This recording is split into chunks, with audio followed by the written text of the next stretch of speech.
I'm Brittany, this is Joe, and welcome to Gaywatch, where we watch gay things.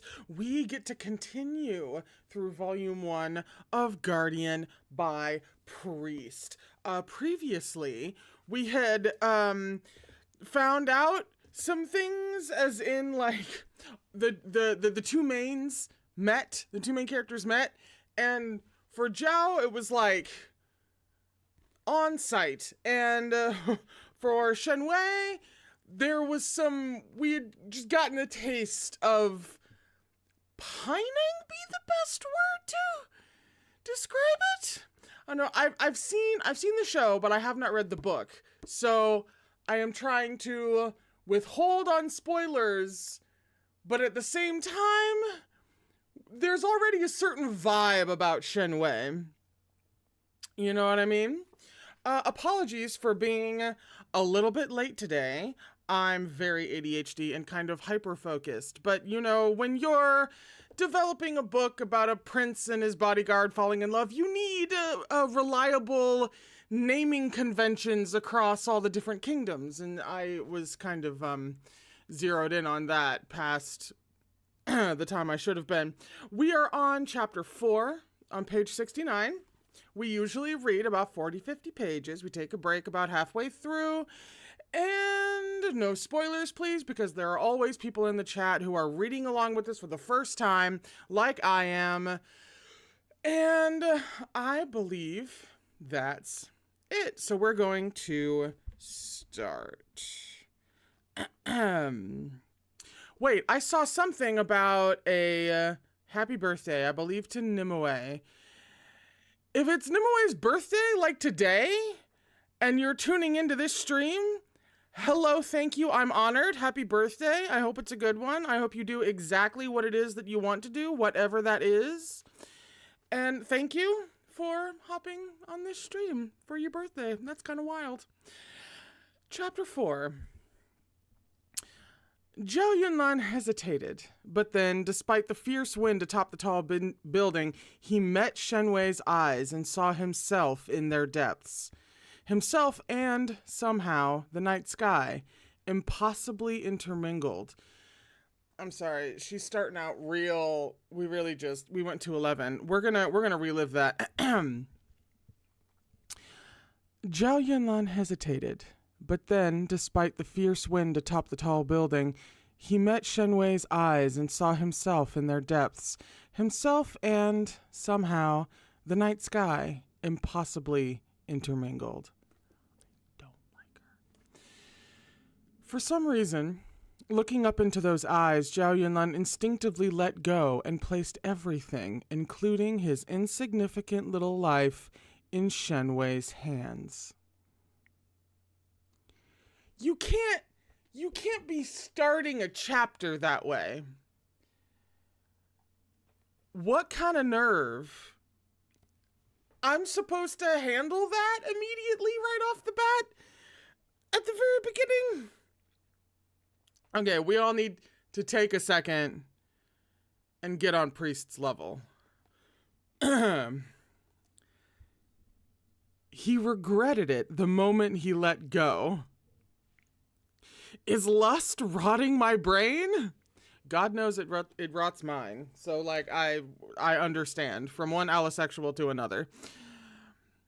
In the next second, Shen Wei hauled him up by sheer force.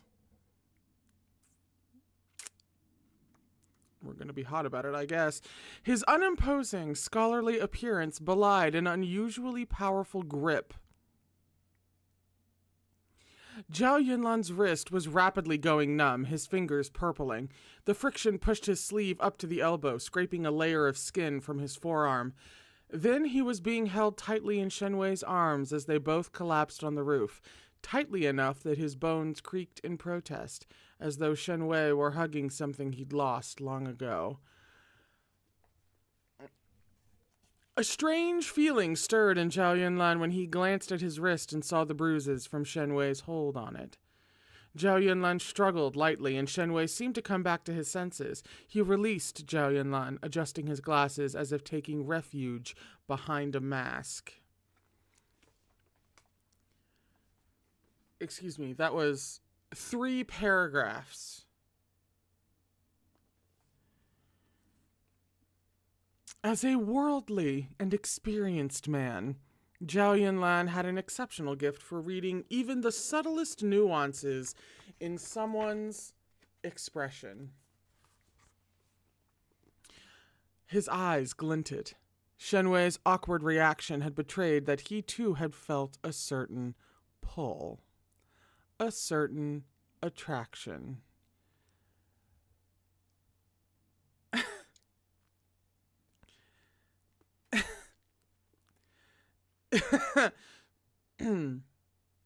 Ah.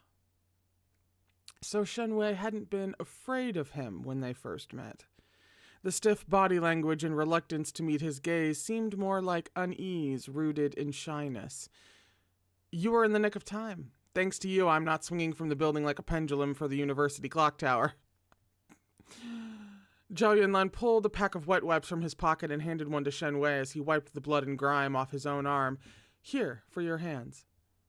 The brush of his fingertips against Shen Wei's could have been accidental. Shen Wei's fingers were like a touch-me-not plant, shrinking back at the barest touch. The burgeoning desire Zhao Yunlan had been feeling turned into a lit firecracker. It exploded spectacularly, leaving behind a sea of red paper that spelled out love affair. I'ma need this by disaster to calm the fuck down. I mean, we get it. You know, we understand. But also, but I mean, this may just be me exposing myself, but also kind of like same, deeply relatable. This is when you meet some people, this is just a deeply relatable moment. I might just be matching his ridiculousness though. Who can say? Every nerve in his body was alight, but the dance of romance was one he knew well. There was an art to its push and pull. After that delicate overture, he pretended not to notice anything.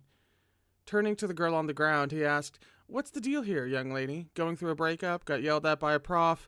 Failed your thesis defense or an exam? Look at you brats here. Your families provide for your every need, but you're all so bored out of your skulls that..."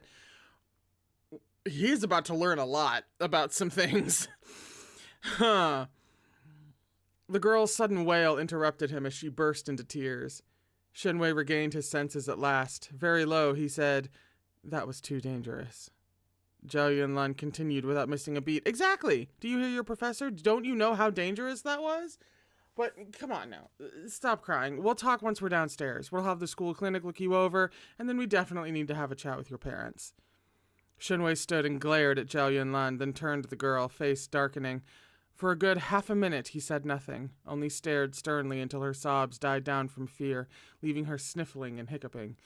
It reminded Zhao Yunlan of his grandpa, who passed long ago. His grandpa had also been a traditional, well-educated man who was friendly and cordial to others and always accommodating. He never would have scolded anyone by swearing or raising his voice, let alone raising a fist. But any time he'd genuinely gotten angry, that dark look on his face had been enough to bring every one of the family's younger brats back into line. When a good man goes to war, am I right? "If someone else were hurt because of you, would you carry that guilt to your grave?" Shen Wei insisted. Falteringly, she said, I'm sorry."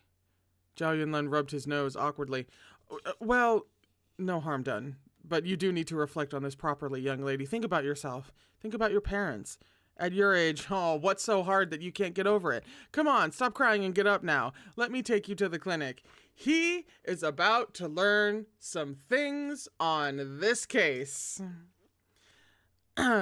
He glanced at Shen Wei to see if he had anything to add, but Shen Wei didn't react. Zhao Yunlan went to the girl and bent down, helping her to her feet. She seemed barely able to stand, so he supported her weight as they descended. Back inside on the top floor, he saw Go Changcheng lying exactly where he'd been left. But before the boss could say anything, Da Cheng eagerly ran over and landed a barrage of meowvenly meteor paw against Go Changcheng's face. The girl's suicide attempt had alarmed a lot of people. The previously desolate hallways seemed to have suddenly returned to the realm of the living, and many of the teaching staff poked their heads out to ask what was wrong. Under so many curious eyes, Go Cheng Chung slowly came to, letting out an inhuman wail. Face covered in blood, he opened his eyes and found his boss standing close by, supporting a young lady and looking rather the worse for wear. Pointedly, Zhao Yunlan said, "Young people like you need to exercise more. It won't do to let your blood sugar crash so easily in our line of work." Under the crowd's watchful gaze, Go Cheng Chung didn't dare make a sound. He looked down in shame. After a moment's consideration, Zhao Yunlan said, "How about this? I've still got some work to take care of, so take Daching and look into the victim's background. Will you be okay if you're the only person I send?" He emphasized the word person, while Daching, off to the side, licked his paw smugly. The cat meowed annoyingly, making Go Cheng Chung shudder. Zhao Yunlan gave Go Cheng Chung a benevolent pat on the head and turned to leave. Shen Wei's expression was still dark, but he said nothing. Someone tried to ask him what had happened in a small whisper, but he only shook his head absent-mindedly. It wasn't until they were out of everyone's sight that he subconsciously pressed his fingers to his collarbones. Something like a pendant's outline was faintly visible through his thin shirt. He closed his eyes and drew in a deep breath, then hurried to catch up. As they headed down, Zhao Yunlan asked, "What's your name?" "Li Qian." "Which department are you in? What year?" "Foreign Languages Department, first year graduate student." "Are you a local?" Li Qian hesitated before nodding, half a beat late. "What was all that about just now?" This time, Li Qian didn't respond. Zhao Yunlan glanced at her pensively. This girl named Li Qian had an unmistakable smear of heavy darkness under her eyes. Her gaze was empty, her eyes bloodshot and her forehead ashen, as if she were knocking on death's door. From head to toe, she radiated misfortune. Shen Wei suddenly said, "The foreign languages program has a high grade requirement for students who want to take humanities electives. Have you been in any of my classes?" After a careful glance at him, Li Qian nodded. Shen Wei spoke like a born lecturer. His voice was low and pleasant to the ear, words coming at an easy, steady pace. He sighed and said gravely, "Life and death are of great significance. In all of my classes, I tell my students that in this world, there are only two acceptable reasons to give your life. The first is to die for your home and country, by which you fulfill your duty. The other is to die for someone who truly knows you. In that way, you fulfill yourself. Outside of those things, treating your life lightly is an act of cowardice. Do you understand?"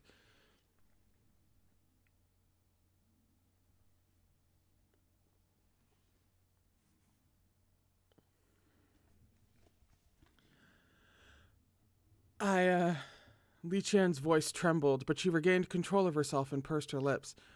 "I'm sorry, Shen Loshe. I was really just acting on impulse. I wasn't thinking clearly. The blood just went to my head and I rushed out there and almost dragged." She looked at Zhao Yunlan, then hung her head again. Director Zhao was incredibly handsome and his expression appeared kind. But somehow Li Qian was still a little scared of him. When their eyes met, she unconsciously shrank back against Shen Wei's side. Zhao Yunlan got out a cigarette and lit it, then gave her the faintest hint of a smile. "You don't know what came over you? Miss, I've only ever heard of someone killing somebody else on impulse. Someone killing themselves on impulse is a rare sight indeed. What, were you possessed?"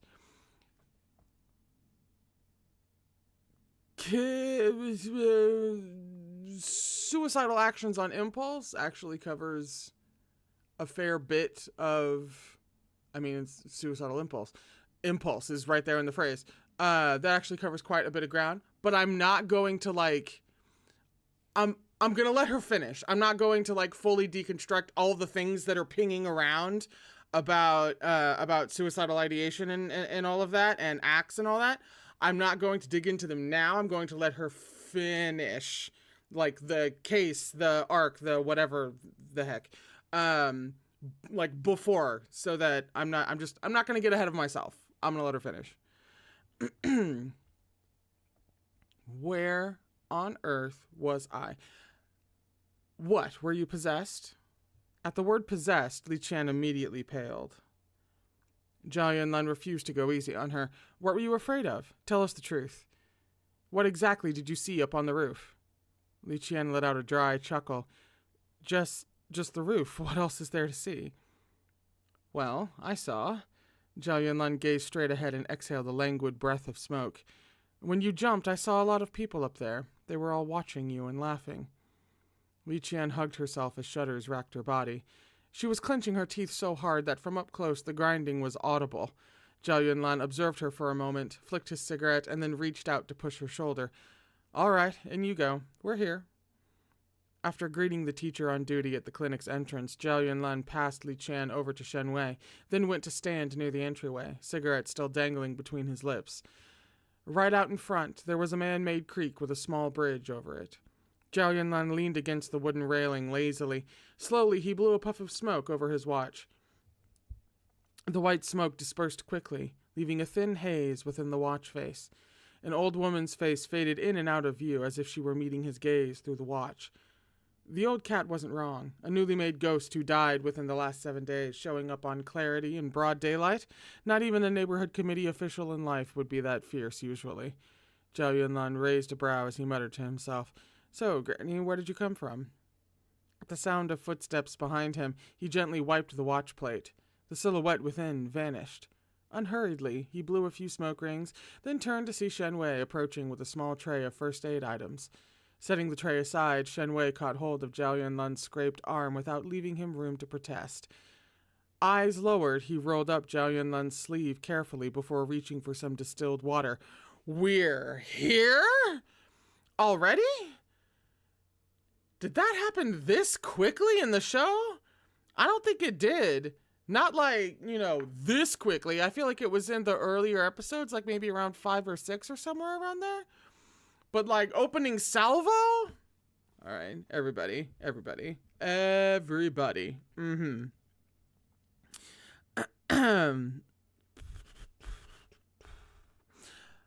can do that myself, Zhao Yunlan said. How would you propose to do that? Shen Wei kept his head down. After rinsing the scrape with the distilled water, he cleaned it with cotton, a bit at a time. All the while he held the arm as if it were a fragile treasure. Let me know if I'm too heavy-handed. A quick rinse with tap water would have been fine. Still not looking up, Shen Wei said, In this heat, there's a risk of infection if it's not cleaned properly. Shen Wei's eyelashes were very long. With his head bowed, his features appeared delicate. The shape of his eyelids was so perfectly defined that they might have been drawn on.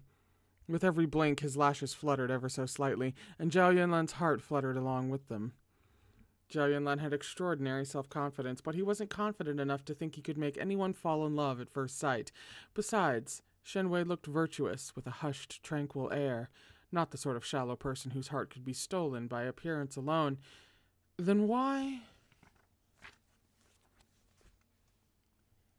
Shen Wei cleaned the scrape and applied ointment. But when he attempted to bandage it, Zhao Yunlan put his foot down. It's just a scratch. Who'd wrap something so minor in gauze in such hot weather? Anyone who saw it would wonder what's wrong with me. Zhao Yunlan put out his cigarette, then slung an arm naturally around Shen Wei's back. I'm going to check on that girl. Shall we go together? The gesture turned Shen Wei as rigid as a board. Don't make the easy joke. Don't make the easy joke. Don't make the easy joke. He staggered for a few steps as Zhao Yunlan steered him, flushing from his neck to the tips of his ears. Then he scrambled out of Zhao Yunlan's hold, smoothing his shirt in an attempt to appear composed. Why are you like a girl? Zhao Yunlan smiled nonchalantly, but he switched gears before Shen Wei could catch his breath. Shenloshe, have you ever seen me before today? Surprised, Shen Wei met his gaze, mind going blank. For 2 full seconds, he could only stare at Zhao Yunlan, unable to look away. Finally, his throat a little dry, he said, Yes, I saw you before. Zhao Yunlan raised an eyebrow and waited for him to finish. A conflicted expression flitted across Shen Wei's face. Just as Zhao Yunlan thought he was about to tell a fantastic story of how incredibly their lives were entangled, Shen Wei's tone lightened. Actually, I saw your team working on a case.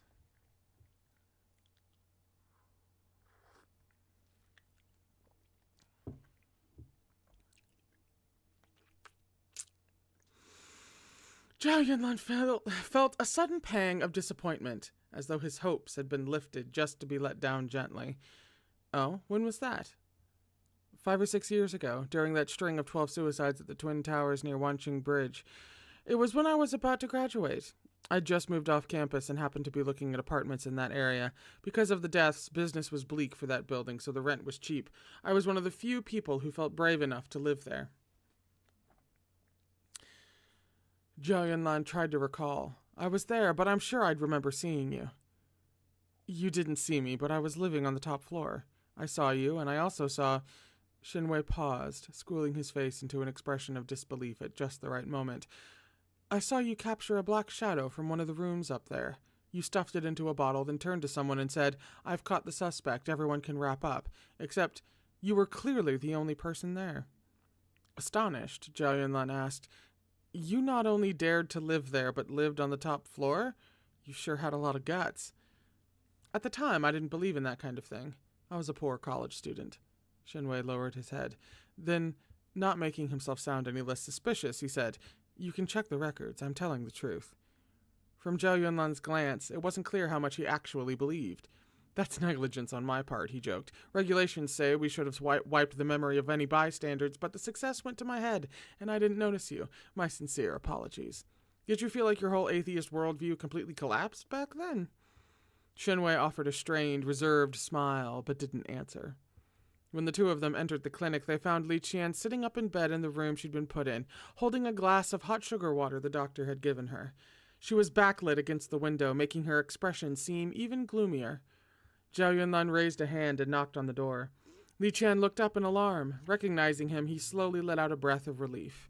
He checked his watch. It still reflected the old woman's shadow, but the watch's hands hadn't turned red. Bizarrely, the new ghost's vitality seemed to be getting stronger.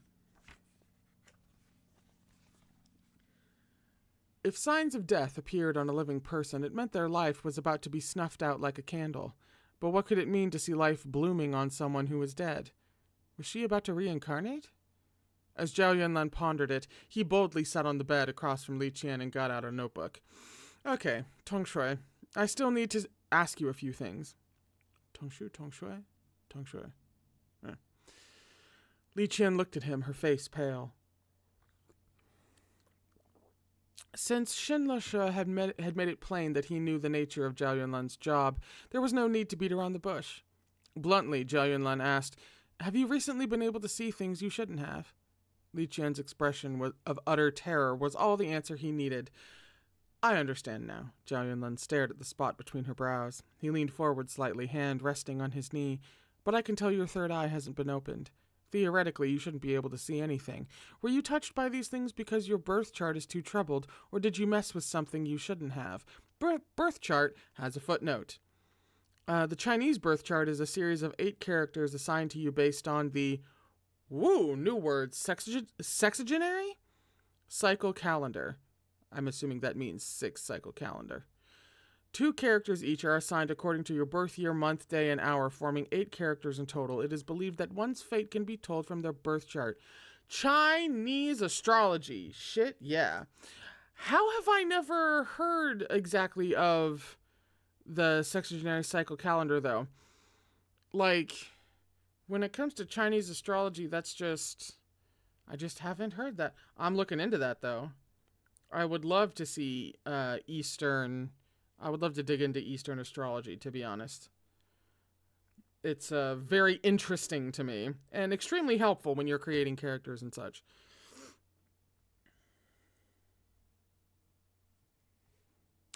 Li Qian bit her lip. Her fingers twisted together until her knuckles whitened. Oh? Seems like it's the latter. Tell me, what did you touch? Zhao Yunlan kept his voice low. When she didn't reply, he laughed coldly. If you don't tell me, you'll be haunted by it for the rest of your life. Haven't you ever heard that curiosity killed the cat? Some things shouldn't be messed with. A sundial, Li Qian eventually said, breaking her silence. It's a family heirloom. It had already turned black from being there for so long. On the back, there's a round plate with lots of inlaid stones that look like fish scales. They're black crystal, similar to Wujing's stone, the elders said. Zhao Yunlan's pen stilled. A sundial. Li Qian nodded. The sundial goes around once a day. The sun rises in the east and sets in the west over and over, symbolizing life's endless cycle of reincarnation. Zhao Yunlun sat deep in thought for a while before continuing. But there's another way of looking at it. Some people believe reincarnation is an endless cycle of killing, the old replaced by the new. What's lost will be lost forever, and what has passed will never return. With the turn of the clock, one can look back, but not go back. With the turn of the reincarnation cycle, though, even if one tried to look back, they wouldn't know which way to look. Behind him, unseen, a sudden tremor went through Shen Wei. "What did you use it for?" Zhao Yunlan asked. Li Qian bit her lip again. "Okay, let me rephrase. Did you do anything bad with it?" Her eyes grew wide. "I didn't!" Zhao Yunlan stared at her in silence. I'm just writing down a note that someone left me in the chat. "I really didn't." Li Qian curled up, reflexively trying to protect herself. "How could I use something passed down in my family to do something bad? You're full of shit. She coughed, worked up to the point of choking. More harsh coughs followed. Shen Wei's forehead creased. He walked over and blocked Zhao Yunlun's penetrating gaze, patting Li Qian's back. "Take your time. There's no rush." To Zhao Yunlan, he said, "She's just been through a significant shock. Whatever it is you want to ask, Officer Zhao, can you not push her too hard?" Zhao Yunlan raised a brow. "Okay, I'll stick to the most relevant things. One last question. After that, I'll fuck off." He pulled a picture of the dead girl from his pocket. "Have you seen this student recently?" Li Qian's gaze swept over the picture. First, she shook her head. Then, as if suddenly recalling something, she grasped the photo and examined it carefully. Finally, she ventured, I think I saw someone who looked kind of like her yesterday." Zhao Yunlan's expression turned serious. "Yesterday when? Do you remember what she was wearing?" "In the evening." Li Qian thought about it. "Last night, I just returned after the library closed. It was probably after 10 p.m. I left campus to buy some stuff. At the entrance, I think I saw someone who looked like her, but I don't really remember what she was wearing. Oh, no, I do remember. She was in an orientation week t-shirt. I noticed because I have one too." "Were there a lot of people wearing that shirt yesterday?" "Pretty much only students from our school," Li Qian said. "I wouldn't say a lot of people. Most students are at the new campus. There aren't a lot of people here at the old one to begin with." "Were you wearing your matching shirt?" "It hadn't been washed, so I didn't want to wear it against my skin. At first, I wore it over my own t-shirt. When the weather got hot later, I took it off and stuffed it in my bag." Zhao Yunlan considered that. "When you saw her, was anyone else around?" "Yeah, there were a lot of people passing by, and cars too." Li Qian, realizing he was trying to get at something, asked, "Why?" "I wasn't asking about the main road. I mean that little alley outside the side entrance to your school. That's where she was walking, right? At the time, was there anyone else in that alley?" Li Qian began to feel uneasy. Her gaze drifted to the side. She nodded, then shook her head, confused. I don't remember. Maybe? I think she went that way, but I didn't follow her. That alley's a dead end. Only people who live in the dorms on the east side of campus would take the shortcut through there, so it's usually fairly quiet." "You didn't go that way?" Zhao Yunlan interrupted. "Huh? I didn't. Why not? Don't you also live on the east side?" Li Qian didn't know what to say. She mumbled to herself and then, panicked, she said, "I was taking the long way to go buy something." "Didn't you just say you'd already finished shopping and had just left?" Zhao Yunlan interrupted again. His tone was harsh now. "Tongshui, there's nothing I want more than to be a friendly neighborhood Mr. Policeman. I don't want to scare you, but you need to do your part to cooperate with the investigation, so tell me the truth, okay?" Freshly nervous, Li Qian clutched the hem of her shirt. I am telling the truth." "Her name was Lu Romei. She was a graduate student at Dragon City University, too. You're asking me what happened yesterday? I'll tell you. Your fellow student was murdered last night." Pausing after every word, focused intently on Li Qian's expression, he said, "The estimated time of death is last night at 10 p.m. That means you may very well be the last person who saw her alive." Li Qian's pupils contracted as the glass she was holding fell and shattered on the floor. She seemed as if she were in a trance. The corners of her eyes twitched nervously, and her fingers, which she had unclenched unconsciously, were trembling. Her lips paled until they were nearly blue. Zhao Yunlan leaned back and crossed his legs. Lacing his fingers together over his knee, he looked at her. Why are you so shaken? If the victim's death has nothing to do with you and you didn't even know her, why are you so afraid right now? Why did you take a detour last night instead of going through that alley? A short scream escaped her. Li Qian slumped down, fingers in her hair, and hid her face. Taking one of her wrists firmly, Zhao Yunlan pulled her hand away. Sternly, he said, "It's no use trying to evade this. Look at me and tell me exactly what you saw." Li Qian shoved his hand off. In her struggle, the hospital bed shifted. Its metal legs scraped the floor with a rough grating noise. "I don't know." Hysterical, she kept yelling, I don't know, don't ask me, I don't know." "Your campus isn't very large," Zhao Yunlan lowered his voice. "Perhaps you passed by her when eating breakfast one day. Maybe you shared the same study room, borrowed the same book.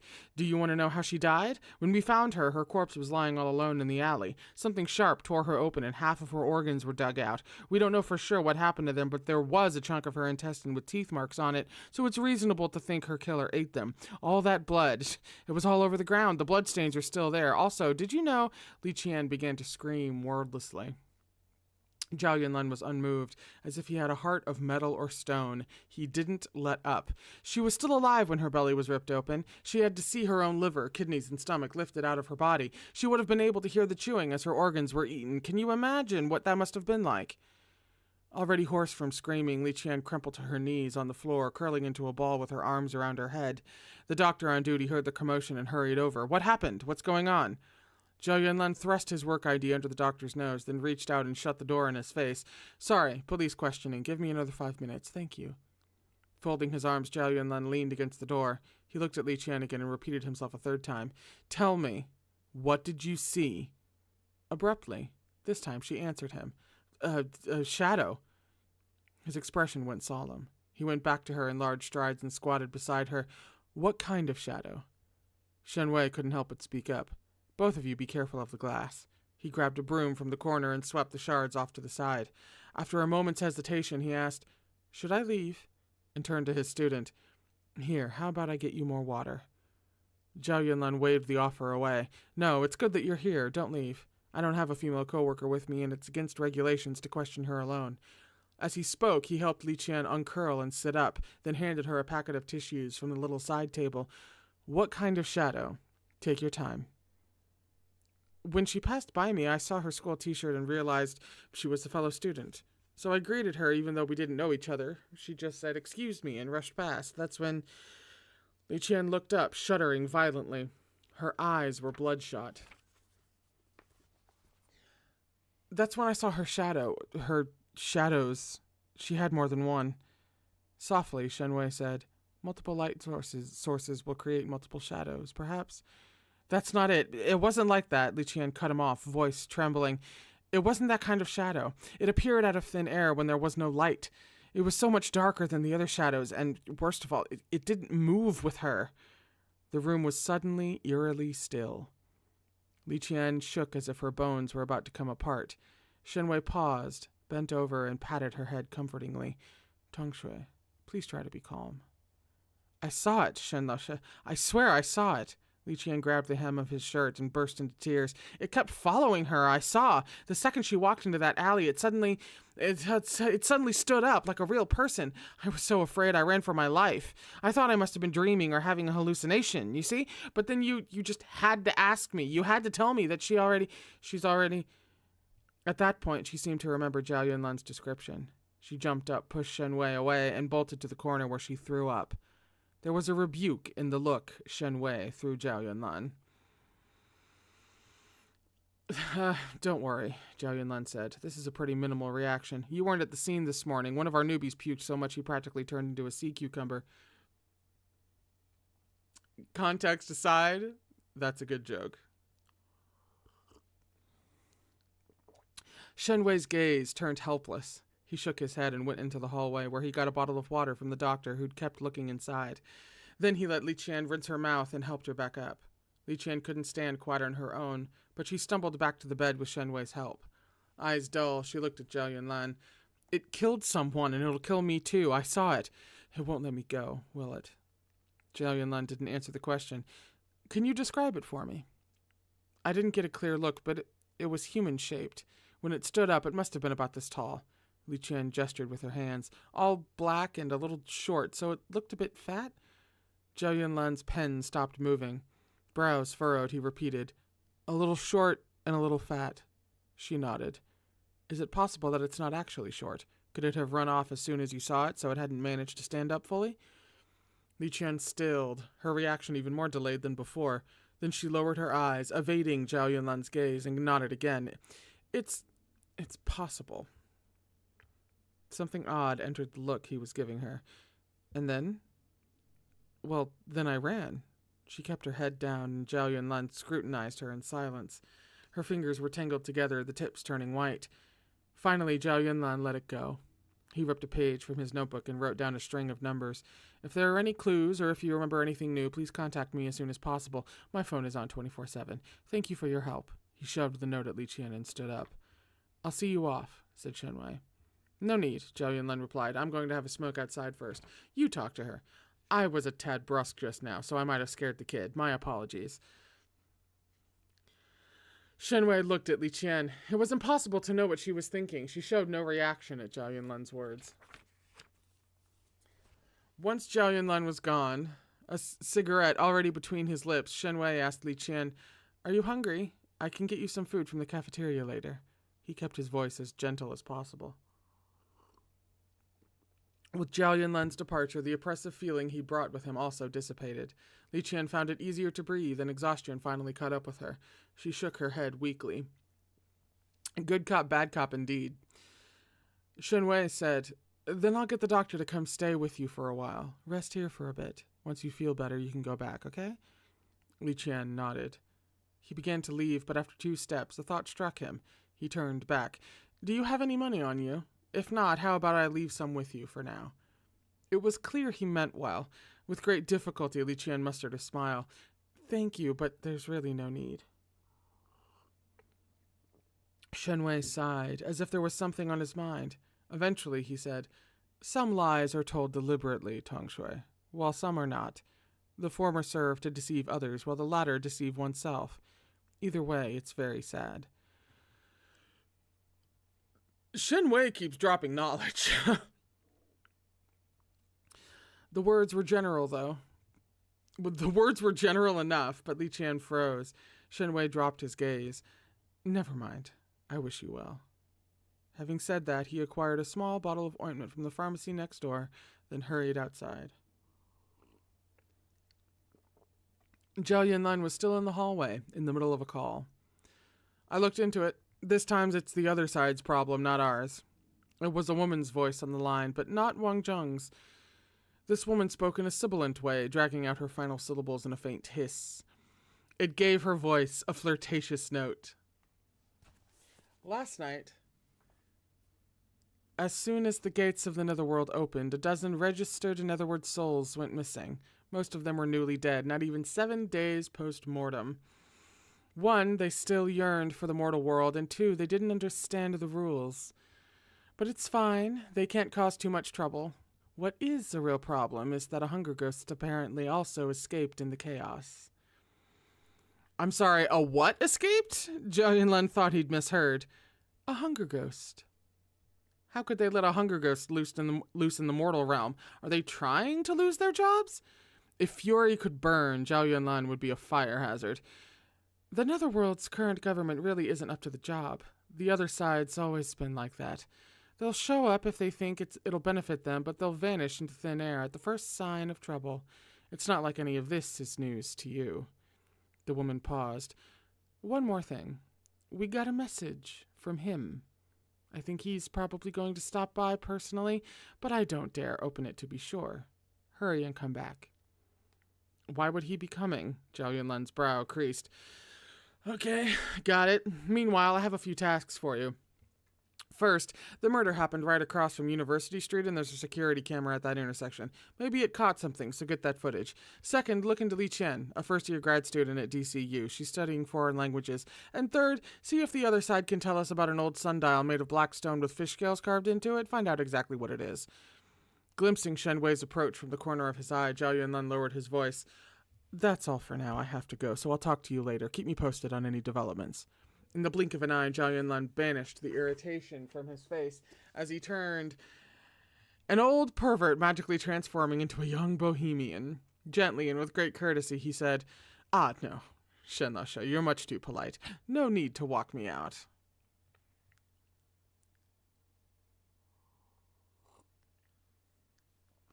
That was the end of the chapter. We are on page 89 for chapter 5. Whew. Let me see, real quick, let me clock about how long this I almost said episode chapter was. Oh, cool. All right. This is a short chapter, so I'll read this before we take the break. I said we're on page 89 for chapter 5, right? Just in case. I'll say it again. Shen Wei shoved the ointment he'd picked up toward Zhao Yunlan. You forgot about this, so I brought you some. As he spoke, he looked at the scrape on Zhao Yunlan's arm. His brows drew together. Once you're home, please be careful. Make sure to keep the wound dry. Try not to eat anything too spicy, and...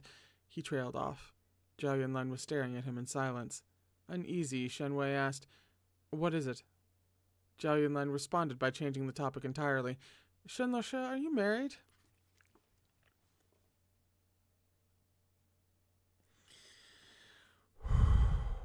Shen Wei froze and answered reflexively. No. Why? Oh, Zhao Yunlan said. Then is there a girlfriend in the picture? Zhao! I'm gonna need you just chill just a little bit? No, probably not. There was an invasive edge to how he was looking at Shen Wei. It somehow made Shen Wei feel that there was no right answer to the question. Zhao Yunlan took the chance to accept the ointment, turning it over in his hands. With a hint of a smile, he said, Forget it. I just think someone so young and successful, not to mention meticulous and considerate, would be very popular. But it's none of my business, I'm sorry. Shen Wei was embarrassed, but Zhao Yunlan only smiled, revealing 2 dimples as he added, All right, can I borrow your phone for a sec? You're so delightful and handsome. I'm sure you're just drowning in romantic and sexual options. By the way, can I borrow your phone?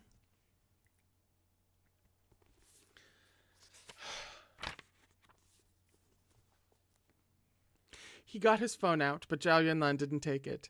Instead, he lifted Shen Wei's hand and gently held the back of it while he casually entered his own name and number into Shen Wei's contacts. He saved it, dialed the number, and then hung up after 1 ring.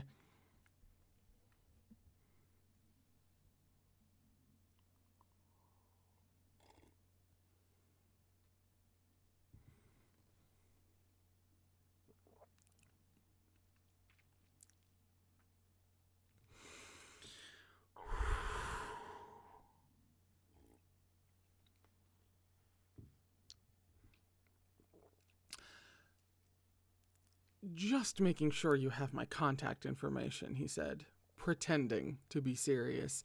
If anything else comes up related to the case, feel free to harass me.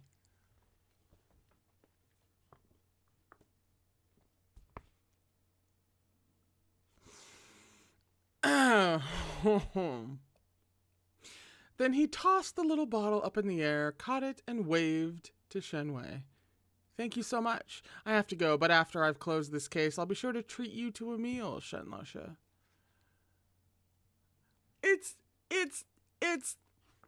I'm sorry. He's one of those frickin' people where, like, it's like, I have no choice. Shen Wei has no choice. You don't have a choice, but like in a good way. It's like, how could you not? He's so charming and like forward in the right ways, at least for me. And to the point where you're like, how could you not?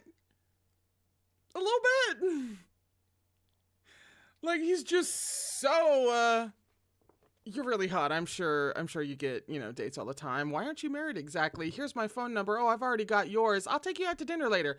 Like, he just gets right in there. I would be fainted on the floor by now. Whew. This time, he was in no hurry to leave. He shoved a hand in his pants pocket and swaggered off. His silhouette was casual, even careless, but the lines of his body were curved and angled in all the right places. It gave his leisurely stride an air of grace. He was like a peacock with its tail spread, seizing every opportunity to display his colorful plumage and spread his hormones around. A more apt description of him there is not. It wasn't until he'd gone a good way off that the bashful unease faded from Shenwei's face. There was a maelstrom of barely leashed emotion in his eyes. After one last look at Zhao Yunlin disappearing in the distance, he headed in the other direction. But only a dozen steps later, Shenwei couldn't help looking back, even though the person he wanted to see had already disappeared from view. When he looked through his phone's contacts, he found a flirtatious Alan innocently displayed on the screen. He put it in with the goddamn affectionate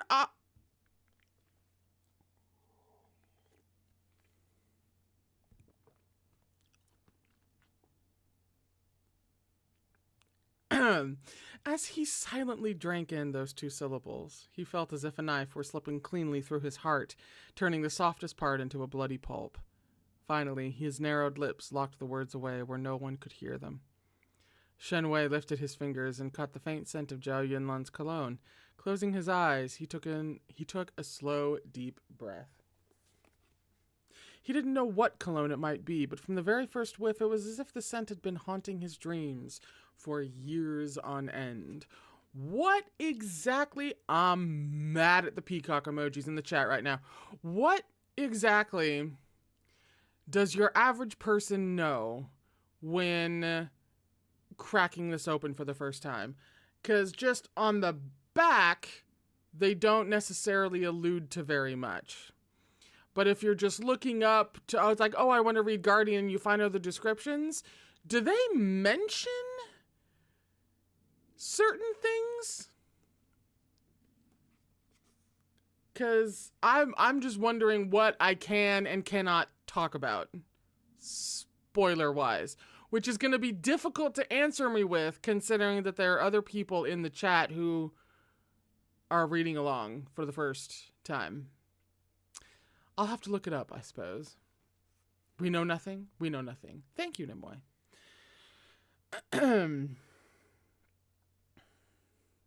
Hello. Hello. The only sound on the quiet campus was that of bright green leaves falling to the ground. Nothing could have been gleaned from Shenwei's expression. After a while, the corner of his mouth quirked up in something like self-mockery. Then he looked down and hurried away.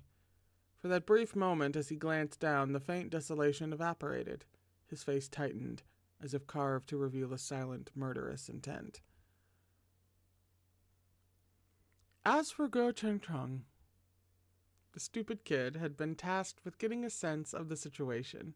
But since he genuinely didn't know what exactly he should be getting a sense of, all he could do was suck it up and talk to people, stammering the whole time. He was keenly self-aware when it came to his own professional capabilities. In his mind, even the parrots in the flower and bird markets were more eloquent than him. Close to noon, he finally received a call from Zhao Yunlan. Dejected, he led the weird, talking black cat to the school entrance, squatted down, and waited for their boss to come collect them. Even the way Go Cheng-chung squatted was different from everyone else. He curled into a ball, his hair half covering his face. He and the double-chinned fat cat sitting upright beside him were blatantly out of place, periodically drawing glances from curious passers-by. The embarrassing display finally ended half an hour later when Zhao Yunlan arrived. Go Cheng-chung, whose legs had gone numb from squatting, limped along in Zhao Yunlan's wake. As they walked the campus's beautiful, quiet paths, Go Cheng-chung kept sneaking glances at Zhao Yunlan's tall, lean figure. His own expression and mannerisms were akin to a sad, worried little wife who had accidentally set the kitchen on fire. In the half hour he'd spent squatting by the wall, Go Cheng-chung had reflected deeply on the series of events that had unfolded in the 12 hours since he'd joined the Special Investigations Department, and now he was overcome with despondency. Hadn't it been just a slightly eerie hallway? Hadn't it been just a little dark and creepy? Hadn't his boss just said something ambiguous? How had it all made him faint? All along, Go Cheng Chung had felt he was woefully unqualified to join the Special Investigations Department, which offered higher pay and better bonuses than anywhere else. And yet somehow, in some unworthy way, he had gotten in. If he wound up unable to keep the job, never mind losing face, how could he possibly tell his uncle? As these heavy thoughts worried away at him, he looked at Zhao Yunlan, who was carrying Da Qing on his shoulders. Due to the cat's great bulk, Zhao Yunlan had to walk with his neck bent, as if he'd suffered a stroke. Yet despite that, he looked handsome and elegant, a handsome, elegant stroke victim. Director Zhao clearly wasn't that much older than Go Cheng Chung, but he always seemed so sure of himself, as if he wasn't afraid of anything. Just then, Zhao Yunlan glanced back. Go Cheng Chung hastily averted his gaze. "What is it? What do you want to say?" Go Cheng Chung looked at the ground. The bangs covering his eyes were a little greasy, resembling a tidy row of black lines. "If you have something to say, just say it. From now on, we'll have to communicate a lot for work. As you get to know me, you'll realize that I'm very good-tempered and straightforward. Even if I get really upset about something, I'll forget about it after a night's sleep." Zhao Yunlan lied through his teeth without even needing to make notes. Da Qing, listening beside his head, nearly threw up from disgust. Go Cheng Chung tried to answer, but couldn't manage to speak at first. His eyes were red before he finally blurted, "I just think I'm useless." "Oh," Zhao Yunlan thought, delighted, "so you do have some self-awareness." But he maintained his two-faced act, determinedly putting on a warm, affectionate expression. "Okay, young man, this is your first time out in the field. Why worry about a little setback? Who among us hasn't made mistakes? Let's take it slow. Don't worry, I believe in you. Don't overthink things. Now tell me, what did you find out from the teachers?" Oh, Go Cheng Chung hurriedly produced a notebook from his little crossbody bag. "I found the crossbody bag. Something about that makes me so happy that little detail of what kind of bag he carried over to the show. I don't know why that makes me happy. It just does. Because that's so perfect for him, and I don't really know why. I couldn't tell you, but it is a necessary detail. I found the victim's name is Lu Romei. She was a postgraduate student from the math department, a local from a middle-class family. There aren't many girls in the math department, so everyone usually looked after her, which also meant she got along well with people at school. I didn't hear about her having conflicts with anyone. Recently, she'd been applying for admin positions at the university. She spent quite a lot of time on off-campus activities, so her grades weren't the best." He spewed all of this bullshit at length, and for once, Zhao Yunlan actually heard him out patiently. When he finally wound down, Zhao Yunlan even asked, "So, what do you think?" "I think her grad school application could have given her competitors motive, or maybe she offended someone during her off-campus extracurricular activities. We can start by investigating her social connections. Perhaps the culprit is among them." Go Cheng Chung stopped there and peeked at Zhao Yunlan anxiously, showing no confidence at all. For the time being, this was all I could come up with." Not addressing whether he was right or wrong, Zhao Yunlan nodded slowly. "Then how do you think she died?" Go Cheng Chung wasn't sure what to make of the question. He could only say cluelessly, "Murdered?" Zhao Yunlan didn't know whether to laugh or cry. Everybody drink.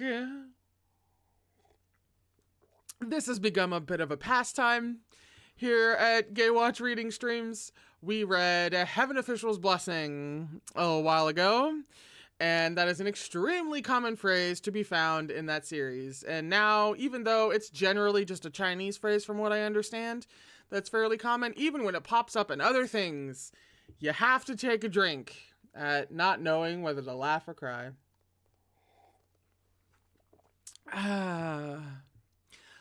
Alas, Comrade Go Cheng Chung probably didn't even know how to write the words, "read the room." He let out a breath of relief when he saw Zhao Yunlan laugh and broke into a timid, foolish smile.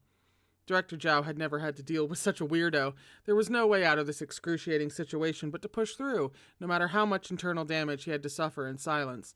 He forced himself into an enigmatic, leaderly stance and said, "You did great. That was very detailed. You have potential." Go Cheng Chung's head snapped up. The man before him was gazing down with a pleasant, kind smile wreathing his face. His eyes and brows were more beautiful than Go Cheng Chung could express. Those few words flooded him with warmth and strength, and his face went red. His boss was way too good to him, so good that Go Chang Chung suddenly understood the ancient saying, a man is willing to die for the one who truly understands him. Excuse me?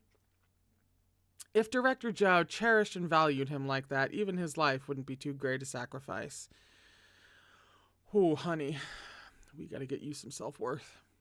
And so, Go Chang Chung voluntarily took on a task even more difficult for him than dying. Calling and interacting with strangers. That's it! He's the most relatable thing I've ever read in my life. Then I'll go investigate her social connections. What's the rush? Zhu Hong is still on duty at the office. I'll give her a call later and ask her to do it, Zhao Yunlan said with the false sincerity of one deceiving a child. How about this? I'll give you another task that should be a great learning experience. You saw that girl who tried to commit suicide earlier, right? She's an important eyewitness, but I think she's hiding something. I want you to follow her and find out why she's keeping something from us. Eyes aglow, Go Chang Chung snapped up straight. Yes, sir. Go on then, said Zhao Yunlan with a nod. Go Chang Chung turned and ran, blood singing in his veins. With his puffed-up chest and gallant movements, one would have thought he was about to throw himself toward enemy fire, not tail someone. Zhao Yunlan watched the intern go. To the black cat on his shoulder, he said, Mortals. Daching raised his large pancake face. Doesn't get any more mortal than that. The soul guarding order must have blue screened. Zhao Yunlan patted the kitty's rump. I need to go back to the office to check something. Keep an eye on him. Daching meowed lazily, sprang from his shoulder like a ball shot from a bow, and rolled away at the speed of light. That's the end of the chapter. We are now going to take our break. And because I figured out what went wrong last time, there may actually be music. We are on page 97 for chapter 6. Where the heck did my bookmark go? And this is your cue to stand up, walk around, grab something to eat, go to the bathroom, stretch, all that kind of thing.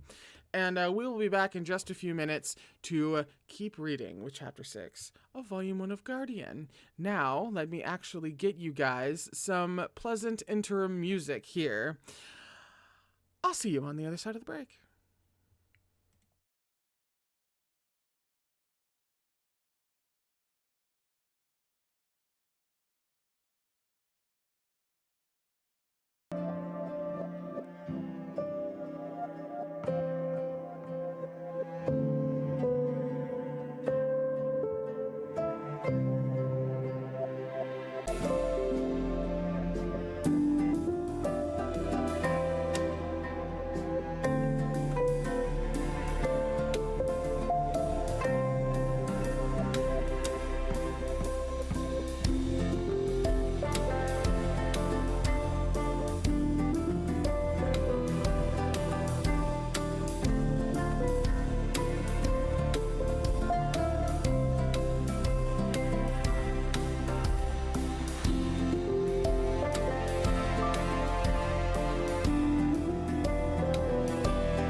Hello. Hello again. Really? I hope you enjoyed the lo-fi. I mean, who doesn't love a good, lo-fi mix? So that was the first thing I thought of when trying to come up with music ideas for what you guys could listen to on breaks. So I hoped that was lovely, because I quite like them all. They're all very chill vibes, Just hanging out, because that's really all we're doing. We're just hanging out. Page 97, let me get my face out of the way. Page 97 for chapter 6. When Shen arrived back at the clinic with food from the cafeteria, he found Go Cheng Cheng standing anxiously at the entrance. The young intern was looking to and fro, clearly wanting to go in, but just as clearly too afraid. Da Ching? Why do I keep changing how I say that? The precocious cat sat off to the side, blatantly ignoring everything. His gut bulged as he groomed his shiny black fur. Aren't you? Shenwei paused awkwardly. Earlier, precisely none of his attention had been on the person before him now. I'm sorry, but how should I address you? This gave Go Cheng Cheng a fright, but then he recognized Shenwei. Facing him, Go Cheng Cheng felt a lot less nervous. It was clear that Shenwei was a good person. His presence didn't give off the sense of constant pressure that Zhao Yunlan's did, no matter how kind the boss was being. Perhaps that's the charm of an intellectual, Go Cheng Cheng thought admiringly. We are hot for boss, is what we are. Adorable. Shenwei could stand shoulder to shoulder with someone with a powerful aura without seeming weak, and yet when standing beside someone like Go Cheng Cheng, who was a lifetime member of the Church of Uselessness, he didn't seem at all high and mighty. At some point in this trilogy, we gotta find this boy a spine. His surname is Go Cheng Cheng said. His surname. My surname is Go Cheng Cheng said sheepishly. Officer Xiaoguo, then, Shenwei smiled. What brings you here? Go Cheng Cheng hesitated, unsure if he could tell anyone about the task his boss had given him. Unable to decide, he looked down and searched for a clue in Da Qing's expression. Da Qing, however, was a long-haired cat with a face of glossy black fur. There were no answers to be found there. And Da Qing silently face-pawed. In broad daylight, you'd rather consult a cat than form a coherent sentence. Kinda. Fortunately, Shenwei recognized the problem. Seeing Go Cheng Cheng's internal conflict, he immediately said, My apologies, I spoke without thinking. I was just asking casually. Sorry, I wasn't trying to pry. Go Cheng Cheng lowered his head in shame, even though he didn't understand what he should feel ashamed about. Have you... Boy! He continues to be relatable. This... I keep telling him to get a spine, and then I keep turning around and being like, but so relatable, though. I'm kind of telling on myself. Have you eaten? Shenwei asked. I bought a lot. If you'd like, why don't you come in and have some too? Go Cheng Cheng was about to refuse when his stomach growled. The last time he'd had anything to eat or drink had been the previous night, almost an entire day earlier.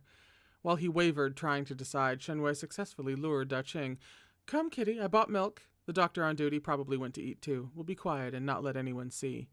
Since Da Qing was the only source of courage Go Cheng Cheng had, seeing the cat succumb to sweet temptation left him no choice but to follow. Perhaps hoping to keep Go Cheng Cheng from feeling too awkward, Shenwei tried to make small talk. Officer Xiaoguo, you look very young, not much older than my students. You haven't been working for long, have you? Today's my second day, Go Cheng Cheng said truthfully.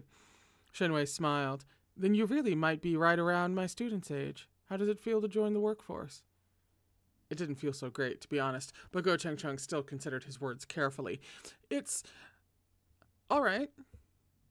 As he led them, human and cat, down the school clinic's narrow hallways, Shenwei's gaze flashed behind his glasses, but he continued as if nothing were out of the ordinary. Do your coworkers and your boss treat you well? Director Zhao's pretty good to me. Oh, he's who was here this morning. My coworkers. And here, Go Cheng Cheng's expression contorted slightly as he thought of Lao Wu's papier-mâché-like face and how it seemed as though Wang Zheng's head had been chopped off and sewn back on. Painfully, he said. They're also fine. Director Zhao, Shen Wei echoed quietly before asking, is your Director Zhao normally busy? Go Cheng scratched his head. He... probably? It's my first day, I don't really know. What do you think of him? He's great, Go Cheng replied automatically. Shen Wei looked at him. Then why are you a little afraid of him? Shocked, Go Cheng said, he's my boss, of course, I... As they reached the room where Li Qian was resting, Shen Wei burst out laughing. He arranged the food on the table quickly and divided the utensils, then ripped the lid off a single-use container, filled it with some warm milk, and pushed it toward Dacheng. Everyone eat, don't just sit there. Hunger made his stomach feel like a gaping hole, but Go Cheng still didn't have much of an appetite. Back in school, he normally never ate at the cafeteria, not because he was spoiled and looked down on the food, but because as soon as the cafeteria got crowded, someone inevitably came to sit at his table. That was all it took to make him uneasy and kill his appetite, never mind this situation, eating with two strangers in a hospital room.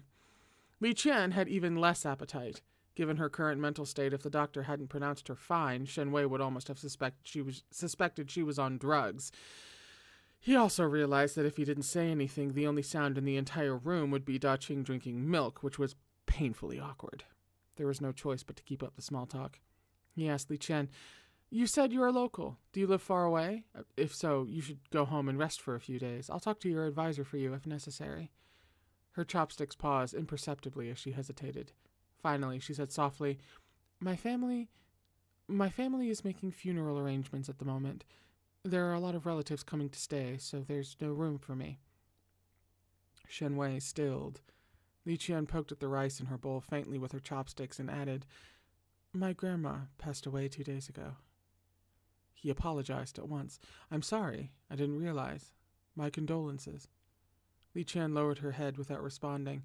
She picked at the plain white rice, ignoring the side dishes. Shen Wei commandeered an extra pair of chopsticks to use as communal serving utensils. Putting some food in her bowl, he said, I bought some dishes at random. I don't know if it's to your taste, but try to eat some, at least. Go Cheng, who had been pretending not to exist, suddenly butted in. When I was younger, I was brought up by my grandma, too. She passed away when I was in 11th grade. Because of that, I took half a year off school. Both Shen Wei and Li Qian looked at him. He fell silent again before continuing, voice muffled. I've always been a disappointment. When the other kids bullied me, I was too afraid to hit back or even cry. Anytime my grandma found out, she'd take me along when she went to confront the school, then scold me when we got back home. She'd take me to buy yogurt, chocolate candy, and Ching Feng's veggie buns. But then at home, she wouldn't take a single bite. She left all of it for me. I'd put it to her mouth, and she'd only have a tiny nibble. As a kid, I always told myself that when I grew up and made lots of money, it would be my turn to take care of her. I thought I'd buy her yogurt, chocolate, and buns, but she didn't live to see that day. Something in his words struck a chord with Li Qian. Tears started to form in her eyes, but Go Cheng didn't notice. It was like he was talking to himself. One night, she passed away in her sleep. No one knew. The next morning, she didn't get up, so I went to wake her and found her. For the next few years, I always dreamed of her. When I wasn't in school, I'd dream she was pushing me every day, telling me, go study well. I finally returned to school. Sometimes when I got a good grade, she smiled at me. When my grades fell, she sighed and looked tense. Then I finally got to university. Go Cheng looked as wilted as a frost-beaten eggplant. Shen Wei couldn't help patting his head. Smiling shyly at him, Go Cheng said, I received my letter of admission later than everyone else. I was in the 3rd round of acceptances. Everyone else had already accepted their offers. It was September by then. That night was the last time I dreamed of her. She told me, you're all grown up now. Grandma can rest in peace. I'll be leaving. When I asked her where she was going, she just shook her head and said it was the place dead people go. And the living shouldn't talk about it. It's been years, but I haven't dreamed of her again. Not even once. My uncle said she reincarnated. Silent tears rolled down Li Qian's cheeks like beads from a broken string. What I mean is, Go Cheng tugged foolishly at his hair. He'd been able to say so much for once out of sympathy. He was on the verge of admiring himself. Come on, don't cry. When my grandma first passed away, I thought my world was collapsing too. I remember thinking, now I'll never get the chance to be a filial grandson again, so what's the point of studying and working hard? Back then, I would have even traded my life for hers, but... He sighed. Anyway, I'm not good with words. I just mean don't be sad. Our relatives who have passed away are still watching over us. It would have been better if he'd stopped talking while he was ahead. At his last sentences, Li Qian began to shake and sob loudly. It was quickly clear that she was unable to stop, so badly out of it that her hands and feet were twitching unconsciously. Shen Wei hurried to get the doctor. Go Cheng Chung, who had never seen someone so utterly devastated, could only stand aside helplessly. The clinic doctor normally only prescribed medication for colds or diarrhea. He didn't have any experience injecting sedatives. Seeing the state Li Qian was in, he immediately ordered, "Transfer her to the second hospital." All Go Cheng Chung could do was accompany Shen Wei and help take Li Qian from the clinic to an actual hospital.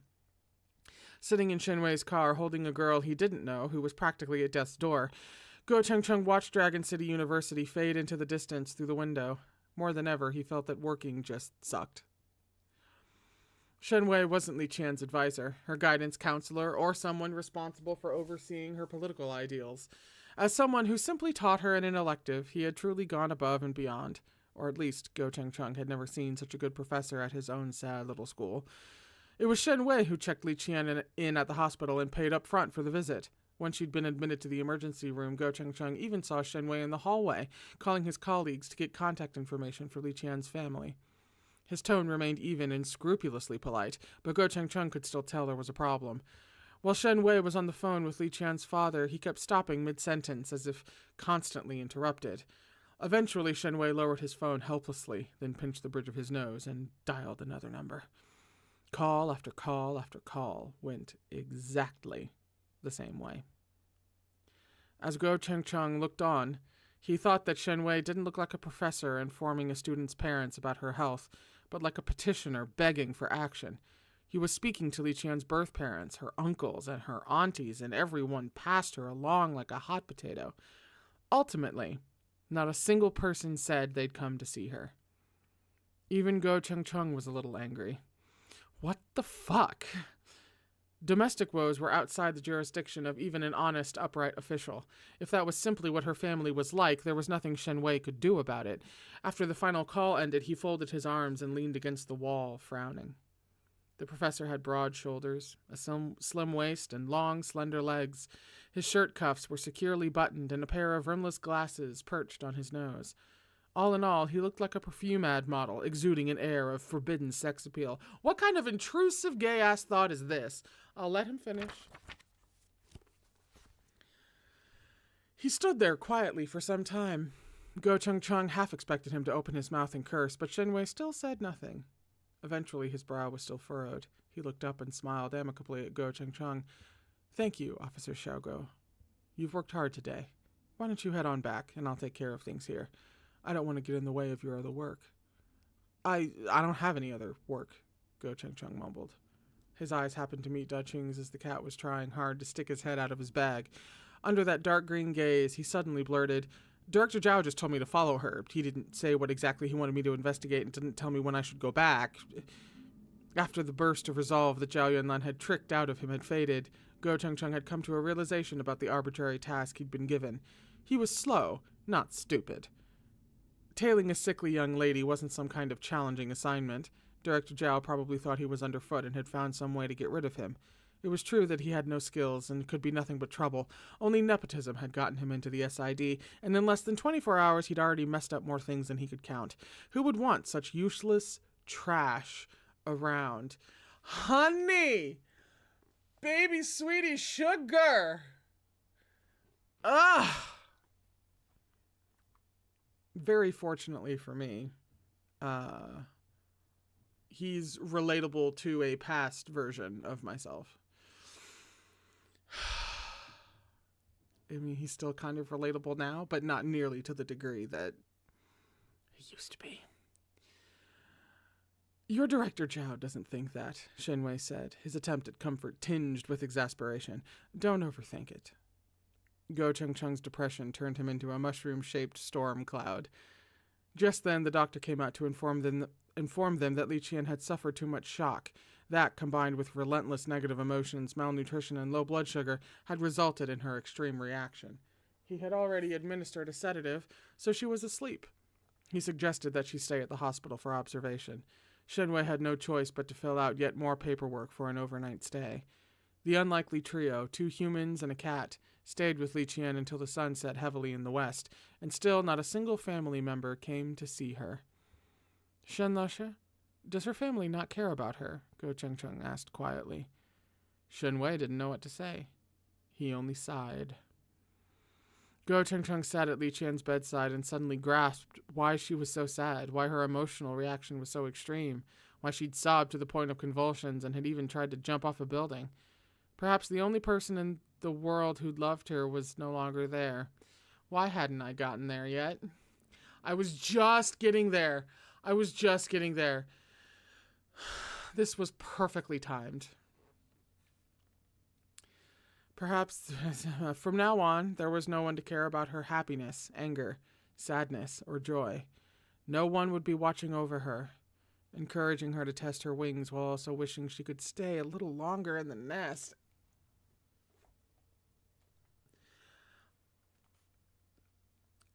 I'll repeat that because I don't think I got that out entirely. No one would be watching over her, encouraging her to test her wings while also wishing she could stay a little longer in the nest. That was how night found them when it fell. Ow! Oh! Oh! Right in the family trauma. God, you want to talk about relatable? Ugh. They have someone with cripplingly low self-esteem talking to someone who's been summarily, ignored by all but their... A little too relatable.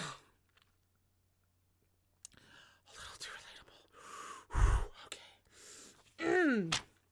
End of the chapter. Rude end of the chapter. Yeah.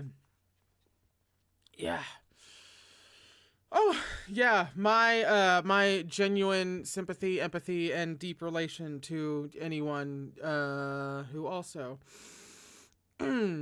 relates to this. All right. Page 107 for chapter 7. Whew.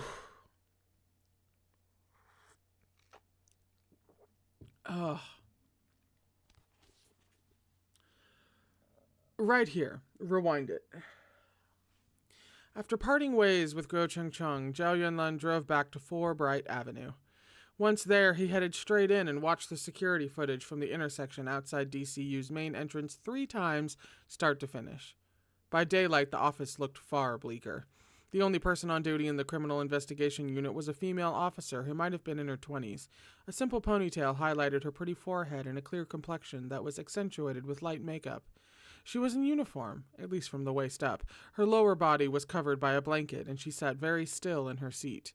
All that kept her from looking like she was convalescing was the rosiness in her face. Half-closed eyes and a lazy expression made it seem like she might drift off at any moment, but her hands were working busily. The blanket on her lap was large enough that one edge reached the floor. When Zhao Yunlan accidentally stepped on the trailing edge, the other side of the blanket slid up. For a moment it revealed the tip of a python tail, which quickly withdrew.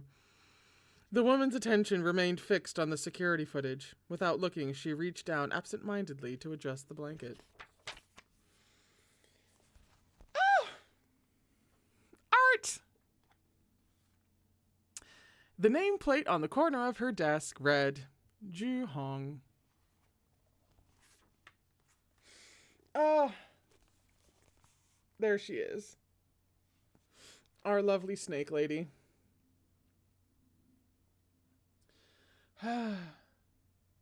We deserve a little snake lady pick-me-up after that. Jesus Christ.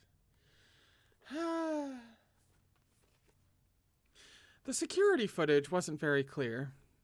Some sort of magnetic field had caused interference, so the recording stopped and started erratically, and sometimes bursts of static obscured the video.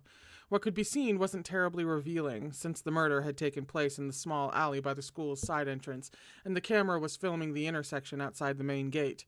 It caught only the brief moment when Li Qian and the victim, Lu Romei, had passed each other on University Street. The footage timestamp put it at 10:20 p.m. the previous night.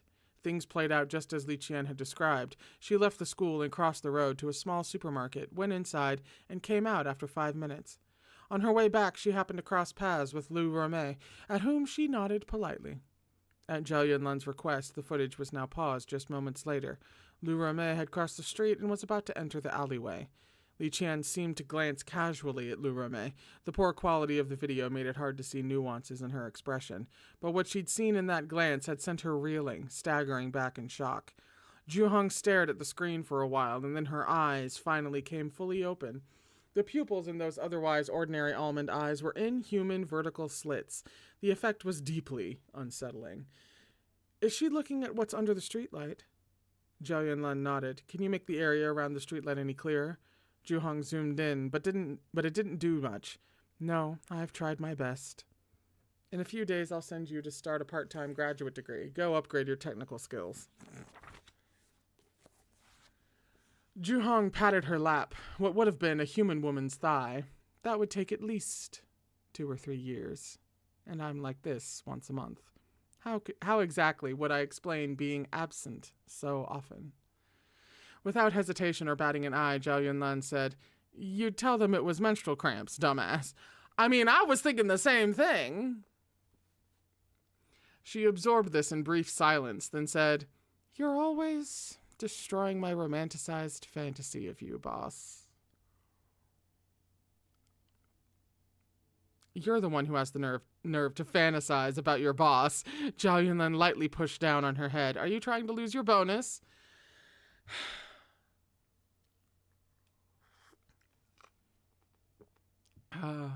Her eyes narrowed even more. A long serpentine tongue flicked out between her lips.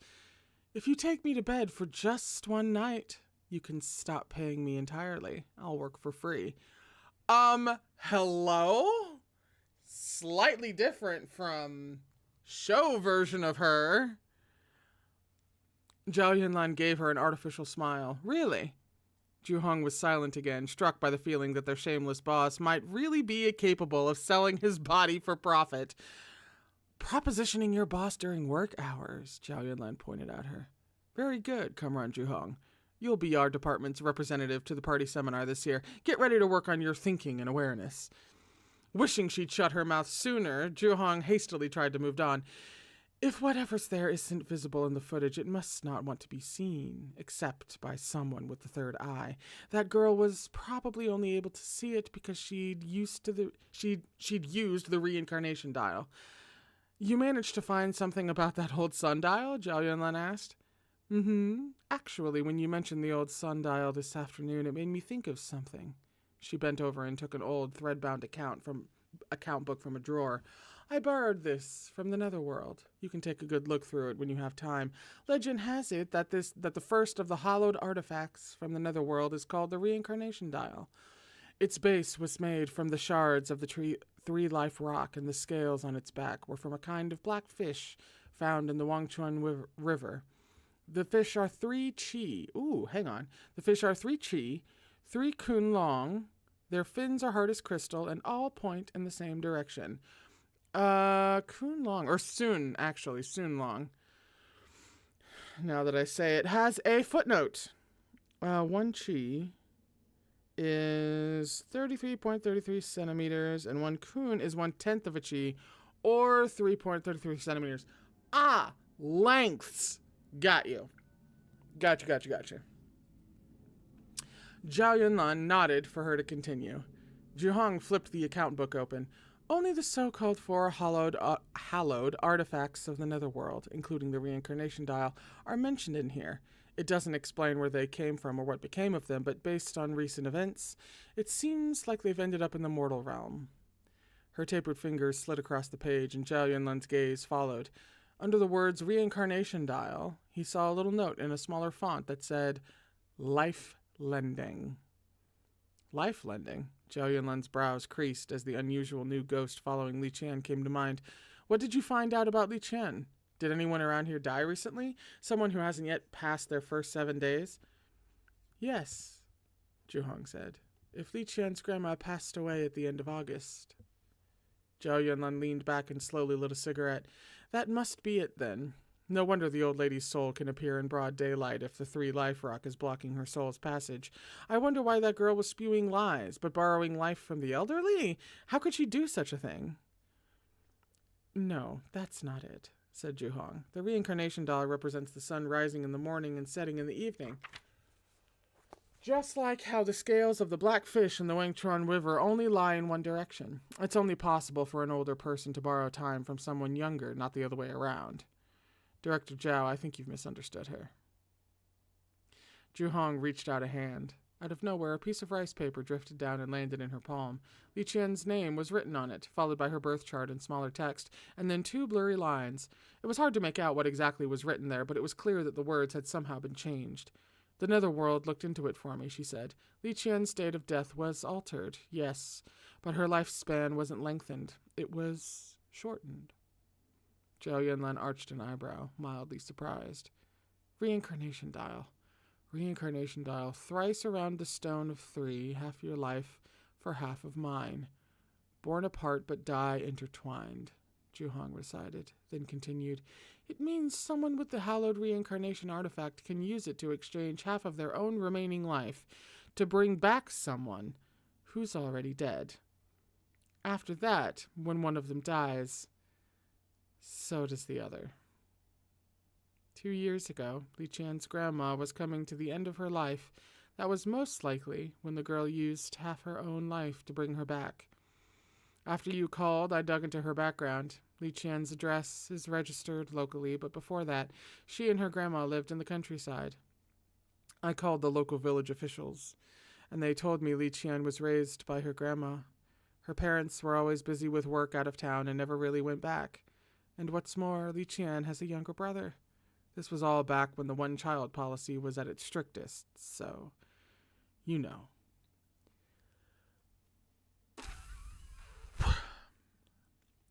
In a family that valued sons over daughters, where the parents desperately wanted a son but didn't want to pay the fine for exceeding the birth limit, the daughter they already had became invisible. Everyone pretended she didn't exist. Let me just sit on my rage for a second.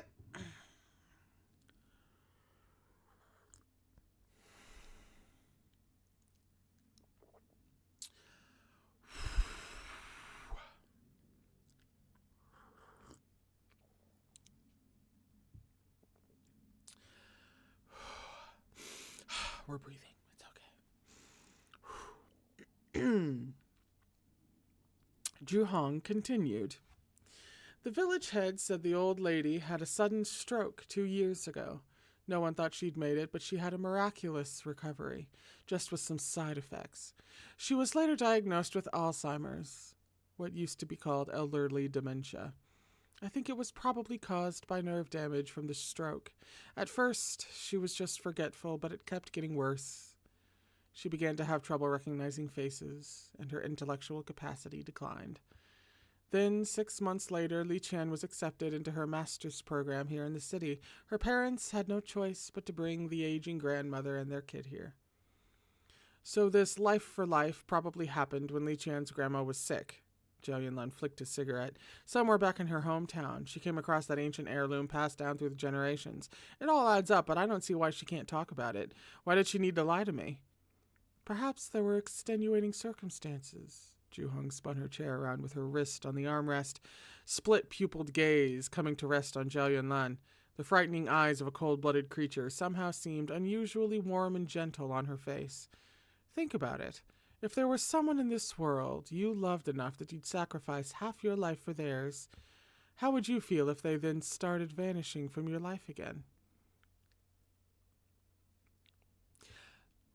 Zhao Yunlan's forehead creased. He seemed unmoved, as if still unconvinced. In the face of such a heart-rending story... My bug guy's calling me. In the face of such a heart-rending story, he was not only untouched, but examining it for cracks, as if he wouldn't rest until he found something suspicious. Juhong had to wonder which of them was the real cold-blooded one. She sighed quietly.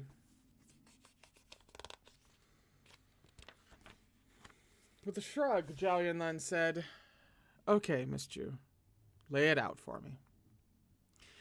Li Qian did a lot of online shopping. I've looked through her purchase history. Almost all the things she bought were health products for the elderly. She didn't have a lot of money to spare, and most of it was earned through tutoring or helping her advisor. Other girls spend far more than that on clothes or makeup, but she rarely bought anything for herself. That alone makes me think she's a good kid. If it's clear that she has nothing to do with the case, and she doesn't want to talk about some things, then just leave her be. Don't keep pushing her. Material goods don't prove anything, Zhao Yunlan countered. Sometimes you buy things to make up for not caring for someone anymore. He trailed off at Zhu Hong's expression, which said, "You cold-blooded, heartless man, as clearly as any words." "Fine," he said. "Let's pretend it happened like that. But if she gave half of her life to the old lady, why is she still walking around while the old lady's dead?" In a situation like this, it's possible that an accident happened. The old lady may have passed, even though her lifespan wasn't up, said Zhu Hong. Lin Jing sent me the list of spirits that went missing yesterday. I checked. She's not on it. She's just floating around out there, and it's very likely the netherworld doesn't even know yet. If her soul is connected to a living human through the reincarnation dial, that might be how she got past the Reapers. Zhao Yunlan considered that. What is it? Zhu Hong asked. I just had a thought. I don't know if you noticed, but Li Qian and Lu Rome have a very similar build at first glance. Similar hairstyles, too. If a stranger saw them from behind, it'd be almost impossible to tell them apart. Then yesterday, they happened to be dressed the same way, and Lu Rome just happened to die after they crossed paths. Think about it. There must still be some trace of hallowed artifact on Li Qian from the reincarnation dial. And if the grandmother really can evade the Reapers, maybe the escaped ghosts think... You're saying that hunger ghost might have been after Li Qian all along? Zhao Yunlan put out his cigarette and grabbed his cell phone from his pocket. It's almost dark, and I only left our new useless little thing there with Li Qian. I have to get over there. The intern who fainted from fright on his first day? Zhao Yunlan gave her an exasperated look, not wanting to discuss it. He was about to leave when he remembered something. Oh, right. Where's the message from the soul-executing emissary? Give it to me. Zhu Hong tilted her chin toward the corner of the desk, too afraid to touch what he was asking for. It was a small pamphlet. The outside was pitch black with the words, "To the hands of the guardian, a lone soul sends notice," written in cinnabar. The interior was an exquisite satin. It opened with a few lines of polite but wordy pleasantries, then briefly mentioned the Hunger Ghost's escape, before finally getting to its main point. "Tonight at midnight, this one will pay you a visit. Deepest apologies for the disruption." The whole message was written in neat calligraphy with long, slender strokes. It was practically a work of art. Zhao Yunlan flipped open the letter. Frightened, Zhu Hong edged her chair away. The soul-executing emissary had come into existence in the depths of the netherworld. Sorry. Okay. But he was not a ghost immortal, nor was he subject to the 10 Yanlo courts. Footnote. There are 10 courts in the netherworld, each controlled by a king. Together they are known as the 10 kings of the Yanlo courts, and they judge the souls that have died. Legend said he had originally been a mere wisp of fiendish energy from the darkest bowels of the 9 hells, but from this inauspicious beginning, in a rare stroke of serendipity, he evolved to attain a physical form. He wielded the soul-executing blade, and gods, humans, or any other being, whether from the 33 levels of heaven above or the 18 levels of hell below, could be executed by that blade if found guilty. Deities and demons alike bowed their heads to him, and all beings feared him. All but Zhao Yunlan. Whether he was thick-skinned or bone-headed or just missing reflex tendons, that comes with a footnote. It's an idiom indicating someone is obtuse or not attuned to subtlety. Interesting idiom. Or just missing reflex tendons others had, Zhao Yunlan not only failed to fear the emissary, but found him gentle and refined with a good personality. His only shortcoming was that, whether speaking or writing, the emissary's language was just a bit archaic, too refined and flowery. Zhao Yunlan could tell Zhu Hong was uneasy, so he quickly skimmed the lone soul's notice and stuffed it into his bag. If there's nothing else, you can go home. Leave everything for Wang Zheng on the night shift. Now you won't have legs again for a few days. You could slip down just hitting the brakes. And it's inconvenient for you to go anywhere. So once you leave work, try not to fuck around. Make sure to get some rest. And, oh, right, reach out to Jinling for me before you go. If he's finished up what the Netherworld wanted him to do, tell him not to have too much fun and to get back quickly. What is there to do in the Netherworld anyway? As soon as Juhong heard that she didn't need to stay behind and greet the soul-executing emissary, she nodded as if a weight had lifted. I'm heading out then. Zhao Yunlun strode out, dialing Go Chengcheng's number. When Go Chengcheng realized it was his boss calling, he instinctively stood at attention. Why did it take you so long to pick up? Zhao Yunlun was already worrying. Is everything okay over there? Go Chengcheng was too tongue-tied to speak. It was weird. That morning he'd managed to speak directly to his kind-seeming boss, but now that Zhao Yunlun was speaking through a phone, that bravery was reduced to crumbs. As with many socially awkward individuals, he found phone calls far more terrifying than speaking face-to-face. It's the lack of visual input, man. It's just that easy. At least a lot of it is. I can't go off of anything that you're giving me visually because I can't see what you're giving me visually. I need the information. Otherwise, it's like I'm fumbling around in the dark and it's just super awkward. His breathing came faster and faster until Zhao Yunlun started to think answering the phone could frighten him into a heart attack. After listening to a minute of breathless stammering, Director Zhao sighed. Is anyone there with you? If so, give them the phone. And if not, give it to Dutching. Go Chengcheng silently handed the phone to Shen Wei. Fortunately, Shen Lo was reliable. He offered Zhao Yunlun a concise explanation of how they'd taken Li Qian to the hospital, including the hospital name and room number. Then he asked, What, is Li Qian's situation still... Crackly static cut him off mid-sentence. Hello? It sounded like Zhao Yunlun had said something, but Shen Wei couldn't make out a single word through the static. He went to the window, seemingly in search of a better signal. But where Go Chengcheng couldn't see, he gently opened the curtain to look out. Still showing every sign of being confused, he said, What was that? Hello? Can you still hear me? This time, Zhao Yunlun heard him clearly and had just enough time to snap out, Fuck! Get out of there! Right now! Shen Wei reflexively narrowed his eyes as a black shadow darted across the reflection of his night-black pupils. In the next moment, the room was plunged into absolute darkness. The glass next to Shen Wei shattered, and Zhao Yunlun's cat let out a sharp yowl and jumped up. A gust of wind blew past the side of Shen Wei's face, leaving a foul stench in its wake, something that reeked of decay, with the pungency of blood. Zhao Yunlun seemed to have said something else, but it was unintelligible. Utter chaos broke out in the room. The cat was still yowling over the noise of things crashing into each other. Then a loud clash rang out as something flew through the air and slammed into a chair, knocking it over. Shen Wei backed up half a step to get out of the way, and the call dropped entirely. Too excited. He maximized the phone's brightness and shined the light around. An unfamiliar voice said, Be careful! I do the same thing. You could just turn on the flashlight, and yet you turn up the brightness instead. I do that. It was Da Qing who had knocked the chair over, and he was the one speaking now. Poor, panicked Go Chengcheng had managed to trip over the toppled chair and had landed on his backside with his limbs in the air. Shen Wei reached behind himself into the corner of the room and found a mop. Grabbing it, he thrust the wooden handle forward while swiftly leaning back. With a teeth-grating crash, a black shadow flew over his head at great speed. There was a sudden weight on the mop as the handle was chopped into two. The black shape flitted past, as quick and silent as if it were really nothing but a shadow. It was too fast to make out clearly, and it headed straight for Li Qian, who was still lying on the bed and completely unaware of any of this, thanks to the sedative. By now their vision was adjusting to the darkness.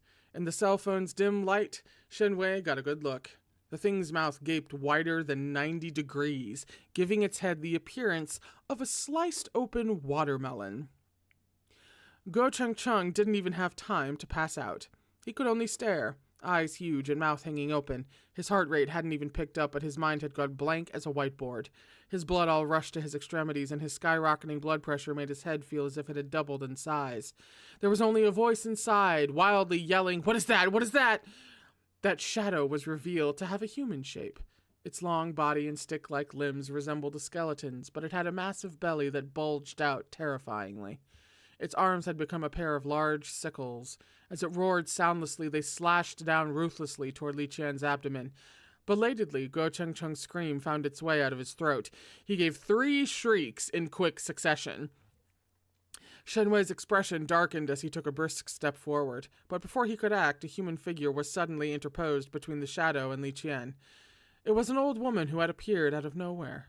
She was stocky, with a laughable fake hair bun perched on her head. After materializing out of thin air, she flung her arms as wide as possible. Her round body stretched out like a clumsy old hen as she desperately tried to shield the girl on the bed.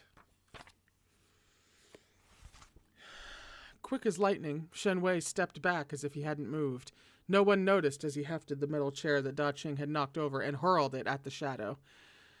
The chair smashed directly into the shadow's body, ripping it in half. The creature let out what sounded like a scream of rage. The split halves of its body were still connected by something resembling sticky strands of lotus root, hanging to the side and swaying. Then bubbles of all sizes began to form at those points of connection, as though it were a pot about to boil over. Like a monster from a persistent nightmare, the two halves shook violently. Horrifying noises came from its mouth as its halves started to fuse into one. "It's growing back together! It's growing back together again!" Go Cheng Cheng yelled pointlessly. He was either adding to the chaos or, well, adding to the chaos. Shen Wei had no choice but to retrieve the chair from where it had ricocheted off the headboard, then brandish it fiercely at the monster. The mild-mannered Shen Laoshe, it turned out, was anything but mild when it came to fighting. Accuracy, steadiness, fierceness, he possessed them all in spades. While everyone around again, I'm too excited. He's being hot about it. While everyone around him was still frozen in fear and unsure what to do, he'd already gained the upper hand, striking first and smashing the thing into 7 or 8 pieces. Finally, face unflushed and breathing unaffected, he tossed the chair aside. Silence reigned in the room for 2 full seconds. Then Da Qing sprang to the head of Li Qian's bed. Whiskers quivering, he said, "Don't just stand there, hurry up and go. You can't beat a hunger ghost to death with a chair. You were lucky just now because the room's full of yang energy. Once you've really angered this thing, it won't be fun." Shen Wei looked up. He and the cat had a brief stare down. "That's right, you're not hallucinating," Da Qing said, expression solemn. "I am the one talking, and you really did just batter a hunger ghost to pieces, so don't give me any bullshit about how one does not speak of the supernatural. Get moving." Whether it was due to mental fortitude or something else, Da Qing hadn't even finished talking before Shen Wei bent down and hoisted Li Qian onto his back. Valiantly, he even asked, "What about the old lady just now?" "She'll follow. You don't need to worry about her. She's a new ghost, not a living person." "Oh," Shen Wei said, and put atheism behind him.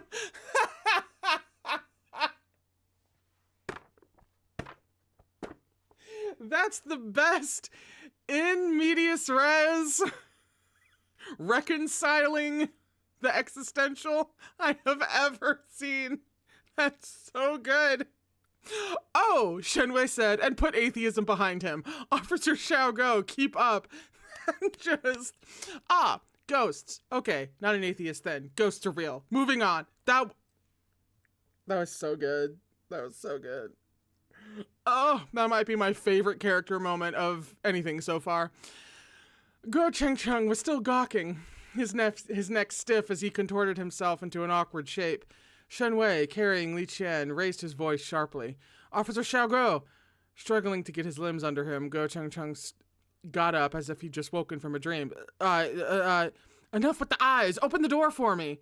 By this point, Go Cheng Cheng's brain was fried from sheer overload, so he was only capable of obeying. At Shen Wei's order, he stumbled to push the room's door open. There wasn't a single thread of light in the hallway outside. The doctors and nurses on duty seemed to have evaporated from the mortal world. Every single room was empty. The whole floor had become a ghost town. The cat raced ahead, more nimbly than one might imagine from his size. Shen Wei followed, carrying Li Qian, leaving Go Cheng Cheng no choice but to bring up the rear. Their footsteps echoed all around the empty hallway. A window must have been left open somewhere, because there was a constant eerie breeze blowing around them. It chilled the back of Go Cheng Cheng's neck and slowly woke his brain from its state of frozen terror. He couldn't shake the feeling that there was something behind him. And that is where we have to stop for today. We will be on page 123 for chapter 8. We got through a whole ass 50 pages today. That's kind of awesome. And we stopped at chapter 7. After chapter 7. Whew. So, yeah, not a literal cliffhanger this time, but still very cliffhangery, I must say. This is still in the middle of things. Where the heck did my bookmark go? It's just a good time. Even when it makes you cry, it's simply a good time. Which, from what I have seen in terms of adaptations from Priest, because, you know, this is the first book I'm reading from hers, but I've seen the adaptations, most of them. That just seems to be her thing. Even when it hurts and you're crying, overall, it's just a good ass time. And I appreciate that on several levels. So, we will, oh wait, it's Thursday. We will be back on Tuesday to read Chapter 8 and beyond of Volume 1 of Guardian. Whew. I hope you've been having a wonderful week. I hope you have a lovely weekend. I always do reading streams on Tuesdays and Thursdays at 3 p.m. Eastern Standard Time. I hope you had a lovely time, and at some points, just a time. And I will see you next week for more Guardian. I love you very much. Please take care of yourselves.